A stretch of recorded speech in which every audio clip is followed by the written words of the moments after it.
más que hablar, vamos a reflexionar sobre el caso Derek Rosa, el adolescente cubano acusado de terminar con su madre Irina García en Hialeah de la peor de las maneras. Y considero necesario seguir hablando sobre este tema, aunque parezca que se ha dicho ya demasiado, pero siento que no se ha dicho lo más importante. Y es que estoy viendo que este tema se ha convertido en una total locura en las redes sociales.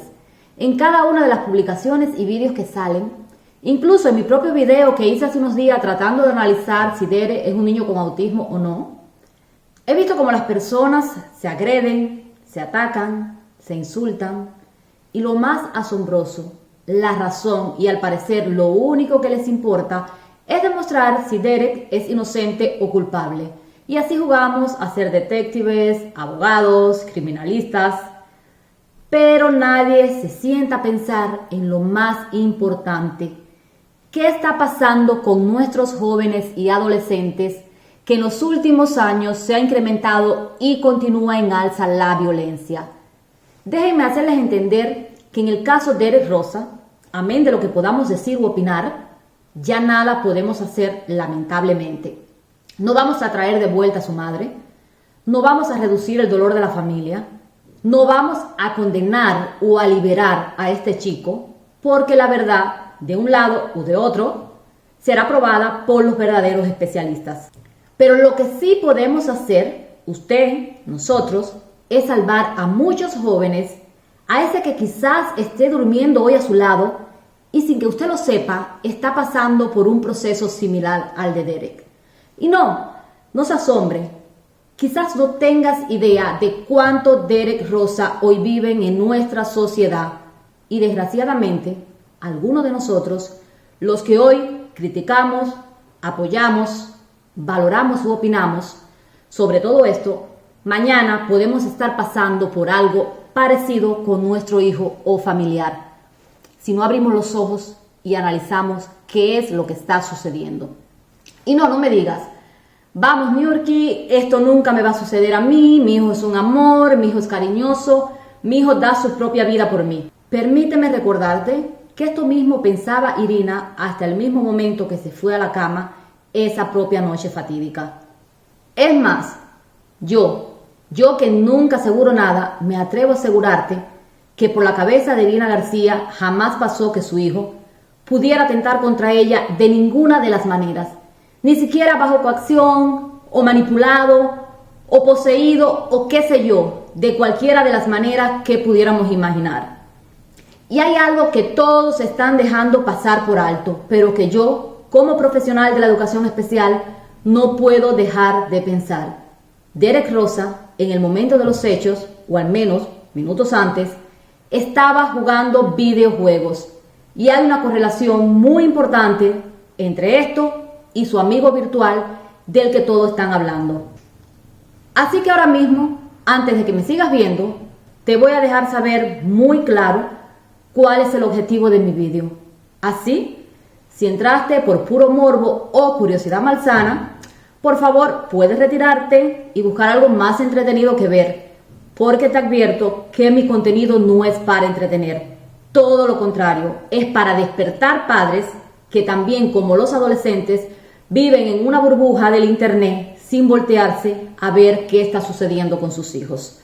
Así que, si te interesa, más que juzgar este caso de Derek Rosa, aprender de él, recuerda que las cosas malas son menos malas si al final aprendemos de ellas y sacamos la verdadera enseñanza. Entonces, tú sí eres de los que te invito a quedarte en este vídeo para demostrarte que los videojuegos sí pueden causar agresividad en nuestros niños, muy al contrario de lo que intentan hacerte creer. Entonces, si eres de ese consciente grupo que decidió quedarse porque entiende lo importante y urgente de esta temática para los padres, por favor no te lo quedes. Comparte este video con otras personas, regálame tu like y suscríbete a mi canal para que me ayudes con el algoritmo de YouTube. Yo soy Niurkis, doctora en Ciencias Pedagógicas y licenciada en Educación Especial. Y ahora sí, sin más, vayamos al vídeo del día de hoy. Aquí la pregunta está: ¿pudieron los videojuegos influir de alguna manera en que Derek Rosa hiciera lo que se piensa que hizo su madre? ¿Cuál es el peligro detrás de los videojuegos y las pantallas en general? Pues bien, si ahora mismo usted hace una búsqueda, me vas a llamar mentirosa. Porque claro está, los primeros artículos que te aparecen cuando introduces la pregunta en el buscador son curiosamente aquellos artículos que aseguran que los videojuegos no hacen daño o por lo menos te dicen que no hay estudios científicos que lo demuestren. Y usted y yo sabemos que cuando buscamos algo en internet siempre nos quedamos en el primer artículo que nos aparece. Máximo, si somos un poco curiosos, nos quedamos con los 3 o 4 primeros y ya damos por sentado que estos dicen la verdad. Lamentablemente, que los artículos aparezcan en las primeras posiciones de búsqueda no garantiza que sean ciertos, ni siquiera que sean los mejores. Más bien se trata de una cuestión de SEO. Incluso, sabemos que aparecer en las primeras posiciones también se puede pagar. Y créeme que los interesados en hacerte creer que los videojuegos no hacen daño ni afectan la salud mental de tu hijo tienen mucho dinero para pagar. Ahora te voy a dejar un dato irrefutable que quizás usted no sabía. ¿O sí? ¿Sabías que el día 11 de febrero de 2022 la OMS, Organización Mundial de la Salud, finalmente incluye la adicción a los videojuegos como un nuevo trastorno mental? Claro, que lo clasifica como un trastorno mental prevenible y tratable y se evidencia por 3 principales conductas: pérdida del control sobre la frecuencia, intensidad y duración de la actividad. Los juegos pasan a tener prioridad sobre otros intereses de la vida y actividades diarias. La conducta se mantiene pese a que empieza a tener consecuencias negativas para la persona afectada. El director del Departamento de Salud Mental de la OMS advirtió: si el niño, adolescente o adulto que juega lo hace sin parar y deja de salir con sus amigos, de hacer actividades con sus padres, se aísla, no estudia, no duerme y solo quiere jugar, esos son signos de alerta que podría tener un comportamiento adictivo y que tiene que buscar ayuda. Mariana Caputo, psicopedagoga y máster en neuropsicología clínica, advirtió: el uso de videojuegos está asociado directamente con el sistema de recompensas del cerebro, que espera recibir un tipo de satisfacción y placer ante un logro adquirido.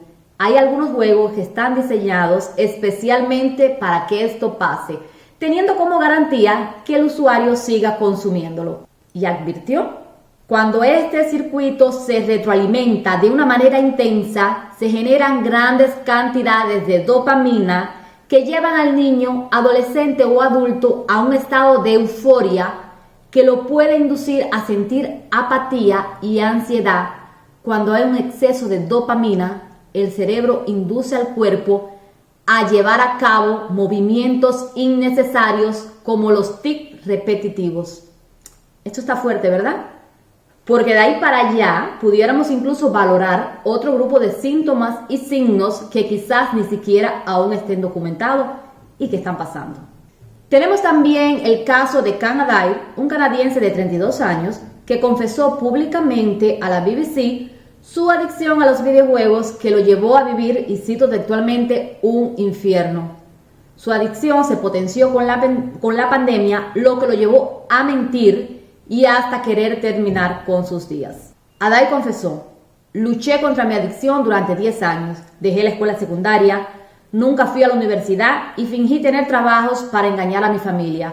Una noche escribí una nota y fue cuando me di cuenta de que necesitaba ayuda. Aquí quiero que no perdamos de vista que Derek Rosa intentó también hacer algo como esto. Y hasta aquí hemos hablado de videojuegos en general, que incluso hay muchos de ellos que, si se usan correctamente, su contenido como tal puede ser educativo. Pero pensemos cuáles son los videojuegos favoritos de la mayoría, lo que más son jugados por los adolescentes. Sí, esos mismos. Esos en la que la misión principal es eliminar a otros.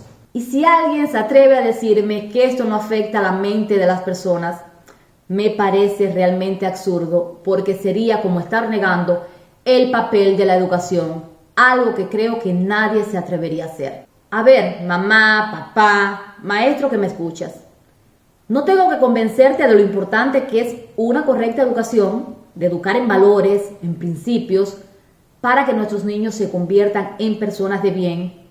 ¿Y qué es lo que podemos hacer para esto? Pues número uno, y lo primero que hacemos con nuestros niños pequeños, el juego.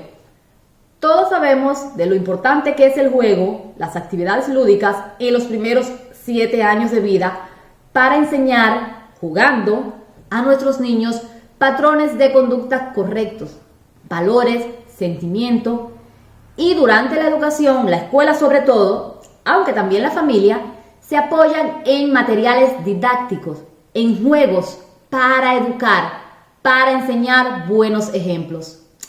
Entonces, si durante tantos años nos hemos apoyado en juegos para enseñar patrones positivos, ¿vas ahora a venir a decirme que hacer todo lo contrario, es decir, enseñar a un niño en un juego a eliminar a otros, no va a provocar lo contrario? Por favor, seamos lógicos. Yo te pregunto, ¿usted le pondría un juego a un niño donde le enseñen a lastimar, por ejemplo, una mascota? Pues lastimar a otras personas es lo que enseñan la mayoría de los juegos más populares. Y hay algo más. Quizás en niños donde no haya una afectación u otro trastorno mental, puede ser más difícil que su cerebro se dañe. Pero imagínense usted si ya su niño sufre de alguna condición, y aquí hay algo más importante. Recuerde que algunos trastornos mentales no se hacen evidente o no somos capaces de notarlo hasta la adolescencia e incluso la adultez. Entonces, ¿qué pasaría si su hijo ya tiene una condición mental diferente y encima se está exponiendo a todos estos videojuegos violentos? Te lo voy a poner más claro. La esquizofrenia, y dentro de ella un tipo muy conocido, la esquizofrenia paranoide, donde se dan alucinaciones y delirios y perciben la realidad de manera diferente, resulta que la edad más común en la que se diagnostica es en la etapa tardía de la adolescencia, muy próximo a los 18 años y hasta los 30 años. Y entonces yo me pregunto así, pasa por mi cabeza, ¿realmente una persona que sufre de algún tipo de trastorno, que no está medicado ni bajo terapia, porque no sé que tiene esta condición, no lo sabemos, y se las pasa jugando hasta altas horas videojuegos, qué podría pasar si a las 11 de la noche, con sueño, cansancio, agotamiento mental, se mete de a lleno y se enajena de la realidad, como suelen hacer nuestros jóvenes en una de esas excitantes misiones que consiste en eliminar, ya ustedes saben, y comienza justo en ese momento a llegar estas alucinaciones, a confundir o a percibir de manera diferente su realidad. Yo no sé usted, pero yo me puedo imaginar muchas cosas. Esto pudo haber sucedido perfectamente con Derek Rosa. Ojo, no aseguro nada. Son solo hipótesis y lo más importante es hacerlo reflexionar a usted sobre qué puede pasar con nuestros niños. Pero quiero analizar algo muy importante sobre este caso, Derek Rosa. Vamos a hablar del tan mencionado y polémico amigo virtual de Derek. ¿No les llama la atención que la primera persona con la que se comunicó no fue con un familiar, ni siquiera con un amigo real, sino con un amigo virtual del que no sabía prácticamente nada?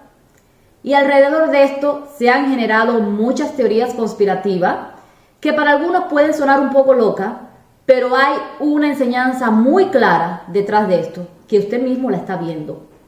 Detrás de ese amigo puede esconderse cualquier persona de cualquier edad y con cualquier intención, y es hacia ahí donde debemos dirigir nuestra atención. ¿Sabemos con quién está jugando nuestro hijo?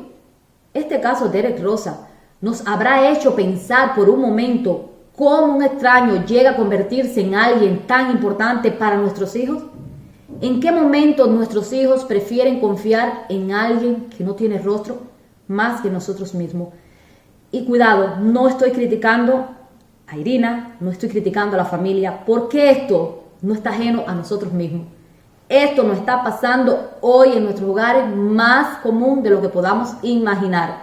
No se trata de ver la paja en el ojo ajeno. Estoy tratando de ver la paja primero en nuestro propio ojo, porque yo también tengo una hija adolescente que muchas veces se absorbe y se mete de lleno en los videojuegos. Estoy reflexionando desde mi perspectiva como profesional, pero más de eso, estoy reflexionando desde mi perspectiva como madre de un adolescente. Y quizás no lo acabas de entender, pero con esta reflexión usted mismo está reconociendo que un amigo virtual pueda llegar a influenciar en nuestros hijos de la peor de las maneras. No estoy asegurando que esto sea cierto en el caso de Derek Rosa, pero sí es totalmente considerable. Detrás de estos amigos sin rostro pueden esconderse personas adultas que inciten a nuestros hijos a cometer actos como este que estamos viviendo con Derek Rosa y que se siguen repitiendo a diario, pero además pueden aprovecharse de ellos de las peores de las maneras. Con estas reflexiones estoy terminando por hoy. Me gustaría leer tu opinión en los comentarios, que no tiene por qué coincidir con la mía. Tu opinión cuenta y es más que bienvenida siempre que seas respetuosa, aun cuando no estemos de acuerdo. Nos vemos en el próximo video.